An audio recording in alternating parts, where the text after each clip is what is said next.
Hello, once again, dear viewers, and welcome back to another Moonflower Tarot reading.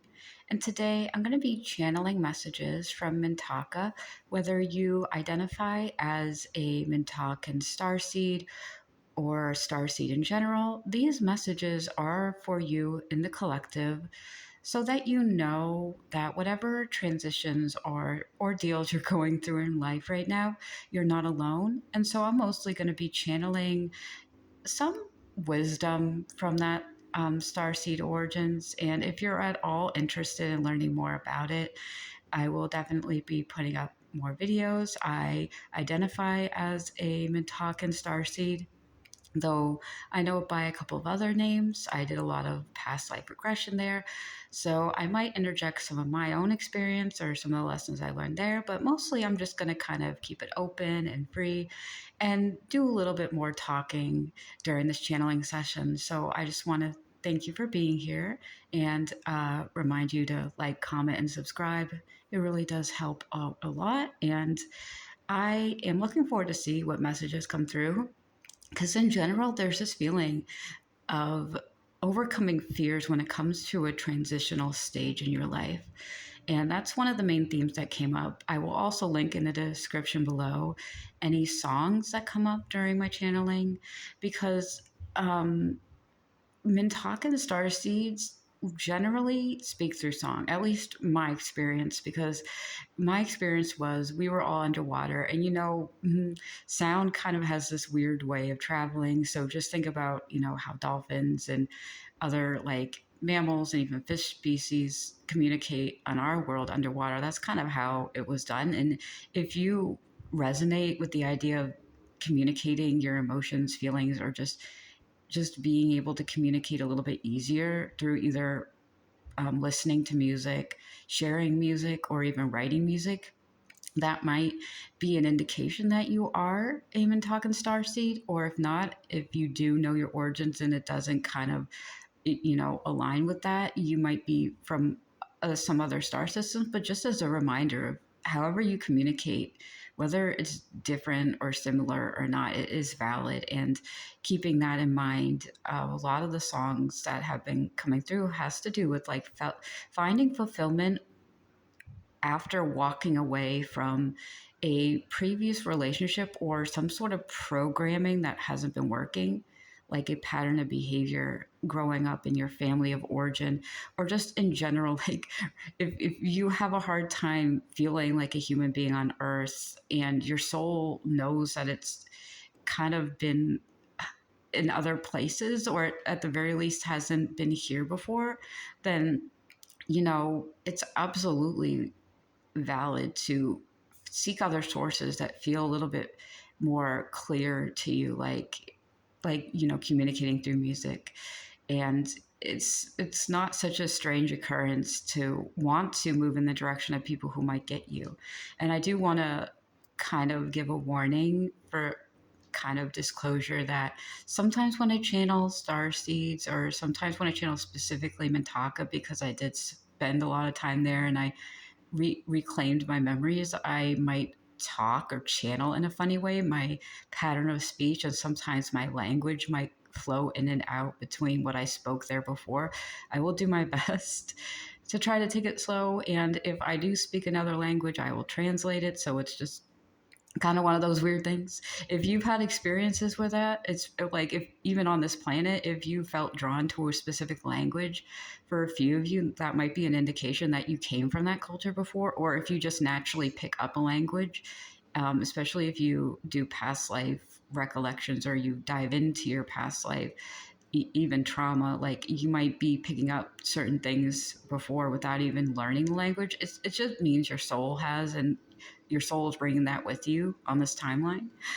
Um, so one of the suggestions I got beforehand, when it comes to tuning in with your best self, your regal self, is what I'm hearing, your inner kings and queens, the lightest light in you. One of the suggestions is to be around water. In fact, one of One of the messages I got was touch sand, breathe grass. So that might be specific for some of you, but it really felt like if you are drawn towards the ocean or just any body of water, go to those places and ground yourself there. If you don't have access to water or beaches, um, if you have a bathtub, like just taking a nice long bath and breathing and just being in this place where you are floating in water. And if you don't have access to any of that, another suggestion I have, which I do often, is laying in my bed and imagining I am floating in water.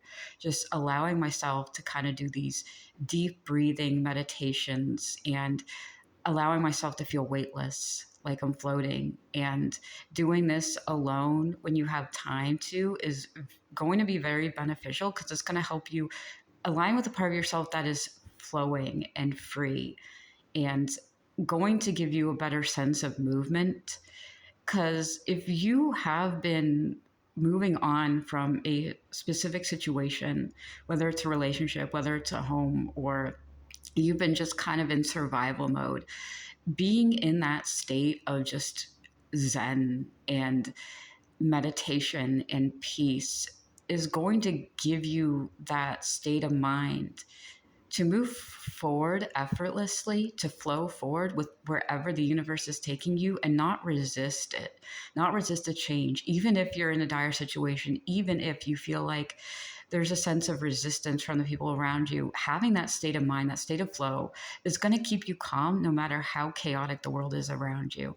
And practicing and being mindful when you're calm can create that sense of um, let's just say it creates a pattern where you can, if you can do it alone, you can train yourself to do it in chaos. But you have to start out by doing it in a mode where you're not around people and creating this calmness in your mind so that when you are in a more chaotic state, if you're feeling anxious or you're surrounded by a lot of people who need your attention, or you're having deadlines to face, or you're afraid of when you're gonna, if you're gonna be able to make ends meet, having that basis of calmness is going to kind of move you through whatever life brings you, because it's going to get better. It's just, this might be a stage in your life where you're needing to work harder, you're needing to flow, and it's a stage of transition. It's not forever.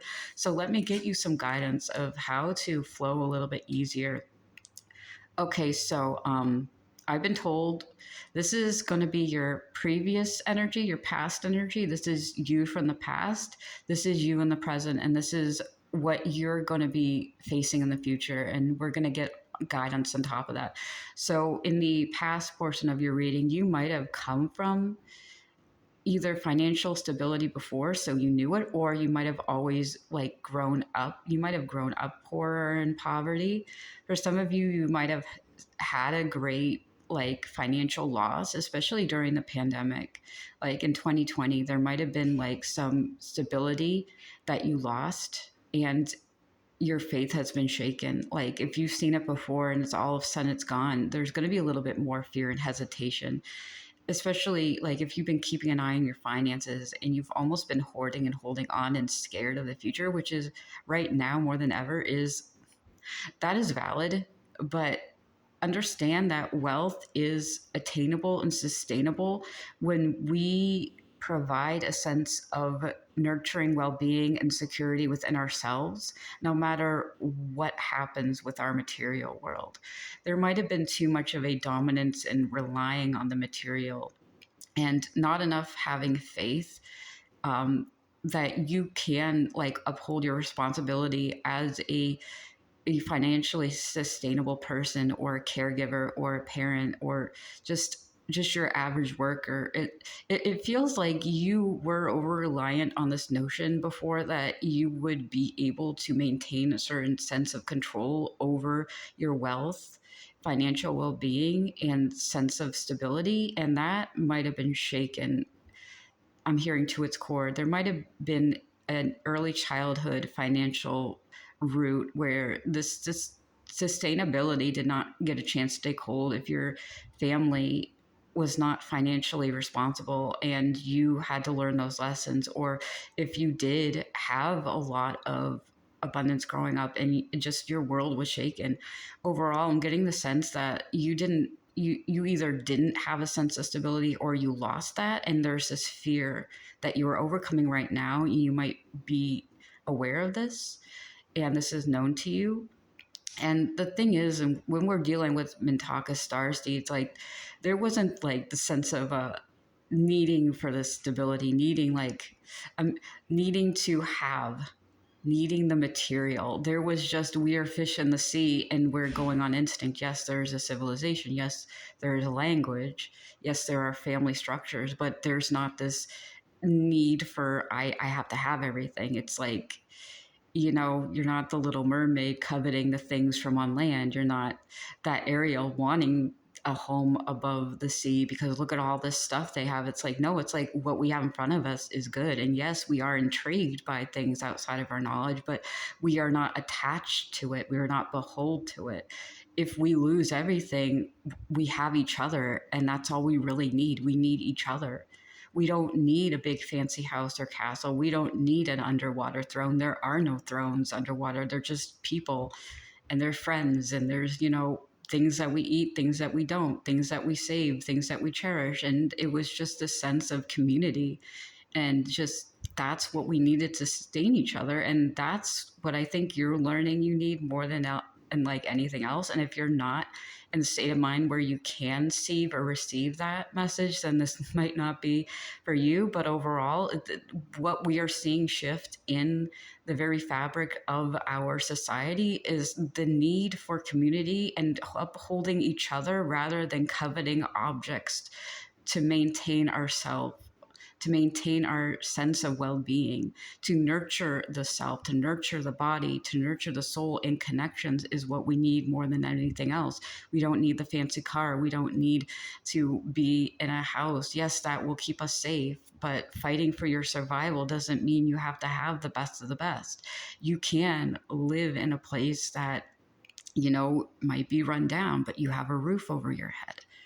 And you know, it's easier said than done to be grateful for that, but there's this sense of tying identity and worth to what you have in the material rather than to what you own spiritually, what you have as values in yourself, what you've accomplished in your life as a person. So if that's something you've struggled with or dealt with in the past, then here are some messages for you about what might be challenges that need to be addressed in the present, because there's this sense of you want to regain a sense of stability within yourself. A sense of lack has been formed from things that you lost, and perhaps people in your present or, you know, your past, in your earlier life or even past lives might have put a lot of pressure on you to maintain a sense of status and wealth, you know. And that's something we see in this world. It's like, yeah, we live in this kind of weird society that, you know, values money over people. It's not, I mean, humanitarian anymore. It's, well, what can we gain as far as capital? What is the fanciest car? What's the best home? And it's like, we don't get a sense of self and identity because we're attached to a brand or a label, and we have to be loyal to that. We have to be loyal to the places we shop, not the people we hold. That's not what's being taught in society, because we are being sold this idea of how do you sustain a future. You have to make a certain amount of money to survive. You have to have a certain amount of wealth. You have to have social status. You have to have the next iPhone, which is going to go out of style and out of sale and out of stock. And then if you're poor, well, forget about it. Does that mean if you don't have the same amount of money as your neighbor, you are worth less than them? No. But in society, on paper, it says yes. It's a subtextual thing, and it's also very subconscious, and it's not you. Like, don't shame yourself for wanting that, to wanting to get that money, to wanting to live your life comfortably, but you have to take a stand in your life and decide, well, am I doing this for me, or am I doing this for what society wants? Like, you can get that fancy car, that fancy home, if you feel like it's going to sustain you internally, if you want it. But what if you don't want it? What if someone convinced you you do because you'll be happy if you get it? It's about spending wisely, not based on, survival, and not based on what society wants you to spend your money on, but based on what you want, like what gives you the most joy.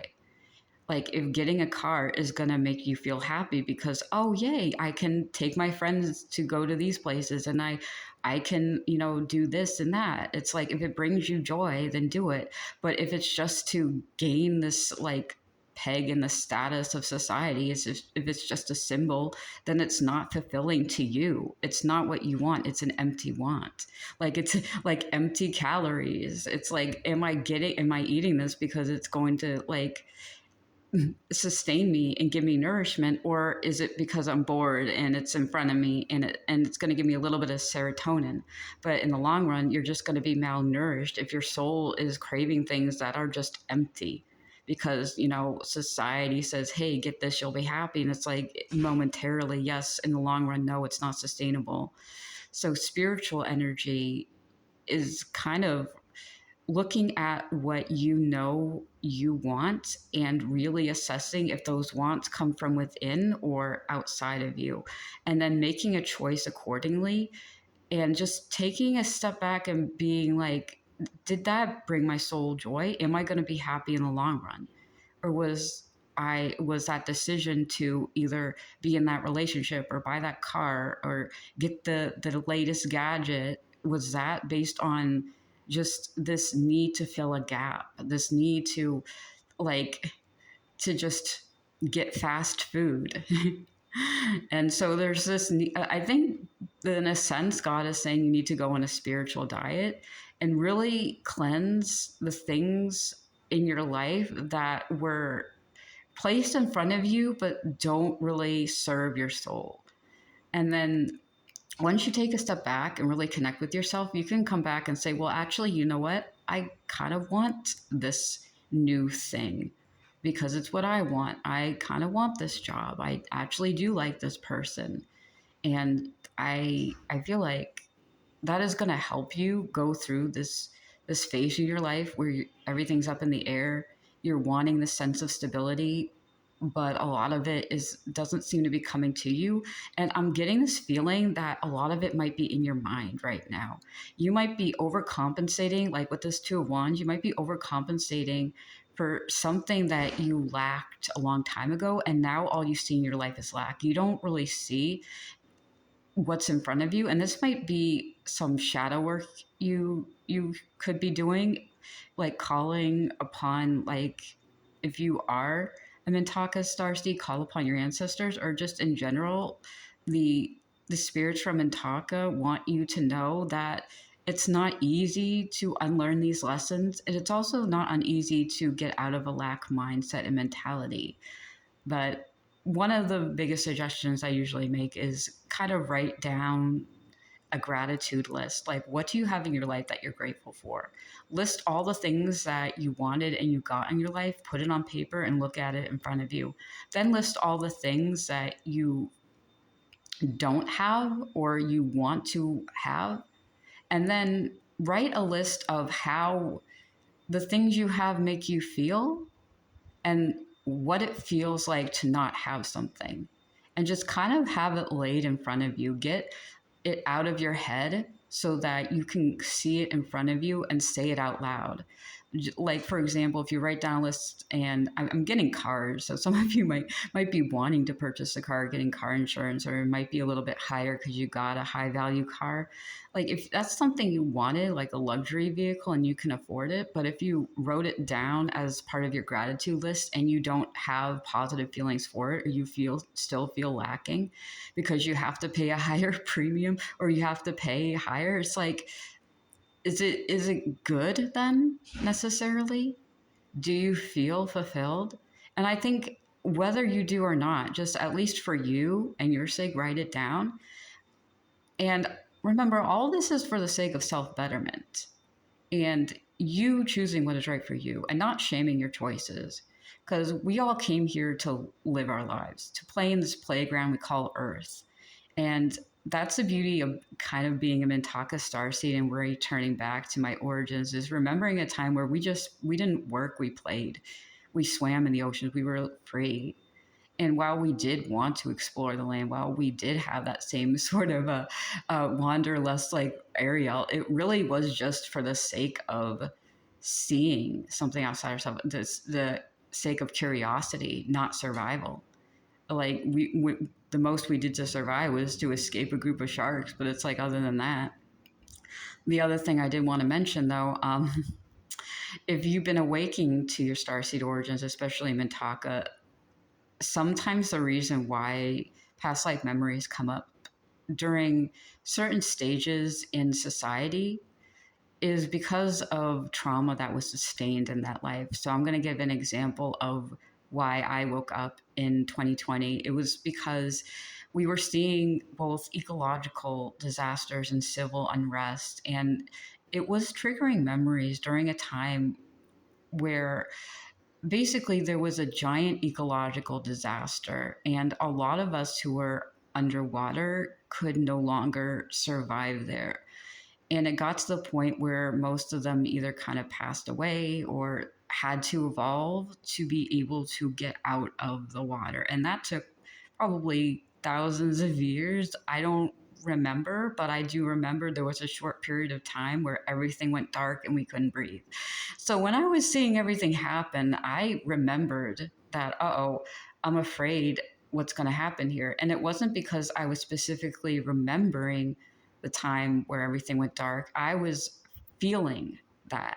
It was an emotional memory that triggered an awakening to make me recognize within myself that I was fearful for humanity and the planet, because we have a responsibility to our actions and how we treat each other and heal the world. And I was just seeing, is it really worth a penny to destroy the world? Is it really worth all that material effort, that capital gain, to see our world suffocating and the world around us disintegrating, and our family and friends and brothers and sisters who share this planet suffering because we all feel that it's not worth it?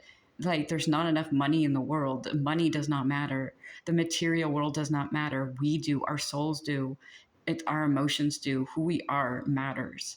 And with all due respect, yes, I will obey the laws of this land, but in my soul, I know that we matter more than anything else.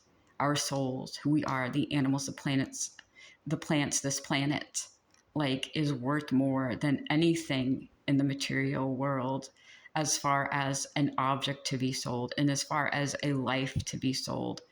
So that's something I want you to keep in mind as well, because the more you attach yourself to the material objects of this world and your worth to those objects, the less likely you'll be able to ascend to a place of peace within and be considered one with your brothers and sisters here, because you're chaining yourself to a world that is finite when our souls are infinite. Your brothers and sisters matter more than getting that car, getting that job, getting that phone. And that's a hard pattern to break out of. So, as far as I'm concerned, Mintaka wants you to value yourself more, value who you are, value your soul.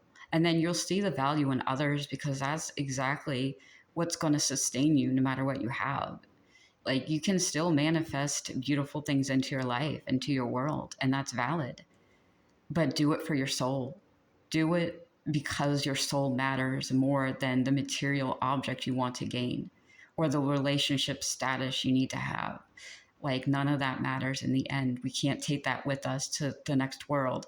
I was literally a priestess. I was a king. I was a queen. I did not take that crown with me. That crown did not matter. What mattered is the legacy I left behind. And many of you, thousands of souls, could say the same thing. Many of you might have been priestesses. Many of you might have been kings and queens. You cannot take the crown with you. It is heavy. It weighs you down. Yes, it is a great responsibility when you're living the life, but you cannot take the throne room with you. You cannot take the objects with you. You take your soul and your lessons and your life's purpose, and you get to decide moving on. Do I want to be a king or queen? Do I want to be a leader? Do I want to have this life. And while I chose to kind of go in a direction of maybe I want to be like an oracle, or we called them oracle lights, um, or priestesses and high priestesses, labels do not matter. I wanted to be someone who was a bridge between heaven and earth, and bring messages in to help the collective, whether or not that gives me financial stability, whether or not that brings me fame or luxury. It does not matter. What matters is I'm doing what my soul chose to do and is right, and it's in my own voice. And I just pray that you choose to learn to live the life you want to live and love it. At the end of the day, it's still your choice. So let's see what your future self has to say about you. Past, present, and future. So if you're in the present energy of holding on but needing to let go, what's going to happen is there's going to be a time in your life where you get to take a little bit of a vacation from the world. Like, being in hermit mode is kind of a way to reassess and evaluate what you want. And that's kind of the main message I got in the beginning, is taking that time to just sit within yourself and meditate. You don't have to go like into a cabin in the woods or go on this retreat. You don't have to do that at extreme, like for 9 months isolated from the world. It's just about taking the time within yourself every day to check in, meditate for like an hour or 20 minutes. Not distance yourself from the world physically, but maybe more so emotionally. Do some introspection, find out what does fulfill you, like reassess your goals, reassess why you want what you want, who is it coming from, and take a step back to also talk to your higher self, channel your guardians, talk to God. Go to an outside source too, like look at tarot readers, go online and take a second to just decide for yourself what life you truly want to live. So I think taking a moment to introspect is what's going to happen in the future if you choose to kind of move from this present moment into a more sustainable, peaceful mindset, to be able to be safe within yourself and nurture yourself and know within your mind, body, and soul that as long as your bones are good, the rest does not matter. Okay, that's a song. Oh, that's beautiful. As long as as long as your bones are good and the light is on in your soul, the rest does not matter. Does not matter if you're a 20-foot fish person living in the seas of Mintaka. It doesn't matter if you're a fairy boy running through the forest and talking with the trees. It doesn't matter who you are. It matters what your soul is. It doesn't matter what you have in life. It matters what your soul desires. And making those connections between you, your higher self, and maybe certain versions of you from other worlds might be important. But at the end of the day, the closer you are to yourself, the closer you become with friends and family who truly align with you, who see eye to eye with you, who value what you value. And in that way, you can teach yourself and them to take that time and face the responsibility of living a life more desiring of a soul connection with self and others, rather than a ball and chain to a brand, a lack mentality that dictates what you should and should not own, and attach that value to your worth, because your soul doesn't have a price tag. Money is an illusion, right? So, is there anything else? I'm hearing the phrase, don't let the need to control your life take a hold of you.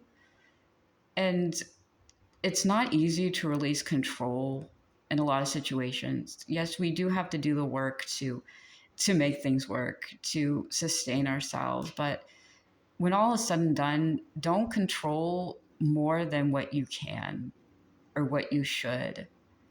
If you've been trying to manifest something and setting it in motion, like, Spirit wants you to know that it's going to be so. And the more you move forward in your desires, you're going to see every step of the way that your manifestations are being answered, your prayers are being answered. They might not appear to you in the way that you had wanted it to, or you thought it would be. So it's kind of like the mindset of you're not going to get what you want per se, you're going to get what you need. Yes, you are manifesting something you want, but to get there, you must first embrace the path of what you need.